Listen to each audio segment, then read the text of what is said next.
बता दें कि प्रदेश सरकार की महत्वाकांक्षी योजना बाल पुष्टाहार के तहत नवजात शिशु से लेकर 6 वर्ष तक की आयु एवं गर्भवती महिलाओं को पुष्टाहार पोटली के तहत गर्भवती महिलाओं को दिया जा रहा है। लेकिन महानगर के बसंतपुर क्षेत्र में स्थित आंगनबाड़ी केंद्र पर यह योजना केवल कागजों ही में ही दिखाई दे रही है। बाल महिला आयोग के उपाध्यक्ष चारू चौधरी को मिल रही शिकायतों के माध्यम से राज्य महिला आयोग की चारू चौधरी ने आंगनबाड़ी केंद्र का औचक निरीक्षण किया। मीडिया से बात करते हुए महिला आयोग की उपाध्यक्ष चारू चौधरी ने बताया कि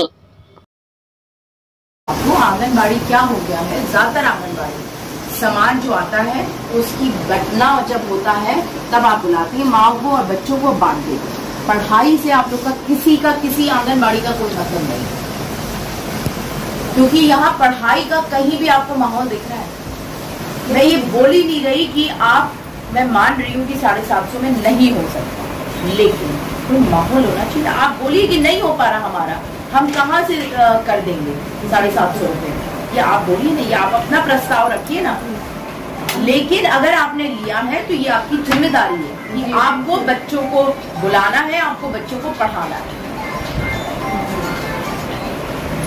सिर्फ आंगनबाड़ी सामान बांटने के लिए सरकार ने नहीं बनाई है, सरकार ने पढ़ाई के लिए बनाई। अब तो शिक्षा नीति से भी हम लोगों का वही हम बोल रहे हैं। तो मेन हमारा काम है कि यहाँ के जितने भी छोटे बच्चे हैं, जो देखिए सरकार हमेशा चाहती है कोई बच्चा शिक्षा से वंचित ना रहे, इसीलिए ये छोटे छोटे लेवल पे, क्योंकि जब हम नीचे से शुरू करेंगे तब हम ऊपर तक पहुँच पाएंगे। तो हम जब नीचे का ही ऐसा बुरा हाल है तो कैसे होगा, ऊपर कैसे सही चीजें हो पाएंगी।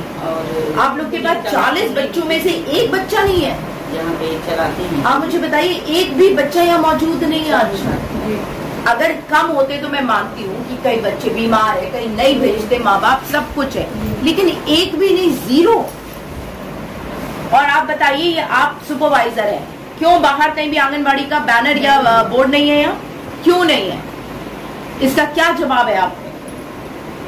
आप कभी आते ही नहीं होंगे ना, कभी आप मॉनिटर करते हैं? आए थे। आप मुझे मत बताइए क्यों नहीं, आप मुझे सिर्फ ये बताइए या बैनर और बोर्ड लगा करके उस पे। आज हम बसंतपुर आंगनबाड़ी का औचक निरीक्षण किया। बहुत मुश्किल से तो पता पड़ पाया कि आंगनबाड़ी कहाँ है। ना वहाँ कोई बोर्ड था, ना वहाँ कोई बैनर था, ना वहाँ कोई बच्चे थे, ना वहाँ कोई सहायिका थी, कुछ भी नहीं प्राप्त हुआ। जब हम गए तो मैंने सारे रजिस्टर्स जब निकलवाए तो पता चला कि यहाँ बच्चे भी एकदम घर का माहौल था। हम तुरंत अंदर घुसे तो कोई नहा के निकल रहा है, कोई ब्रश कर रहा है, वहाँ कोई पढ़ाई का माहौल नहीं था, कोई बोर्ड नहीं था, कोई पेन पेंसिल कुछ भी मौजूद नहीं था, सिर्फ पेपर पे वो लोग काम कर रहे थे। जबकि हमारी सरकार इतनी कोशिश कर रही है कोई बच्चा शिक्षा से वंचित नहीं रहे।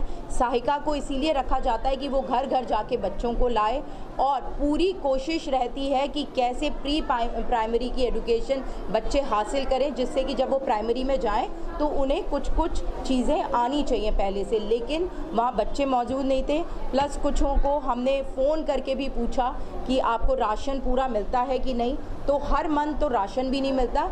प्लस इनके राशन में दाल, दलिया और तेल तो वो कुछ महिलाओं को मिला हुआ था, लेकिन राशन में चावल भी मिलता है जो आपको कोटेदार से कलेक्ट करना होता है। लेकिन किसी भी महिला को इसकी जानकारी ही नहीं थी कि चावल भी मिलता है और वो हमें कोटेदार से कलेक्ट करना पड़ता है। ना ही आंगनबाड़ी के जो महिला थी उनने बताया भी नहीं था किसी को, और किसी भी पेरेंट को उसकी जानकारी भी नहीं थी, और वहाँ कोई माहौल ही नहीं था। कुल मिला के ये बताइए कि सीएम सिटी में इस तरीके की लापरवाही कितनी जायज़ है?